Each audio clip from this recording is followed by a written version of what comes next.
नियोजित महाप्रसाद गृहाची इमारत भव्य आणि मंदिर सदृश असणार आहे। स्वामी समर्थ स्वामी समर्थ। ही इमारत पूर्णपणे वातानुकूलित असून या इमारतीचे बांधकाम क्षेत्र 1,19,398 चौरस फूट असणार आहे।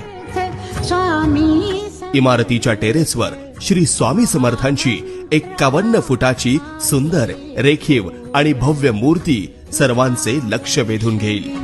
होई या नवीन नियोजित महाप्रसाद गृहात 2500 भाविकांची महाप्रसादाची व्यवस्था असून या आराखड्याच्या माध्यमातून हे पाहू शकता की एकूण 5000 भाविकांसाठी सर्व सोयी सुविधांनी युक्त अशा प्रतीक्षा कक्षाचे नियोजन करण्यात आले आहे।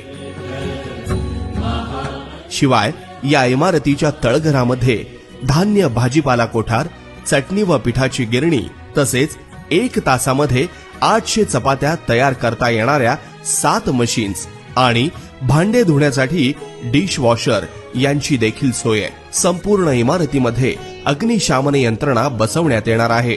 सदर इमारतीचे बांधकाम करण्याची पूर्वतयारी झाली असून ही सर्व अत्याधुनिक सोयी सुविधांनी सुसज्ज व प्रशस्त इमारत स्वामी भक्तांच्या देणगीतून साकार होणार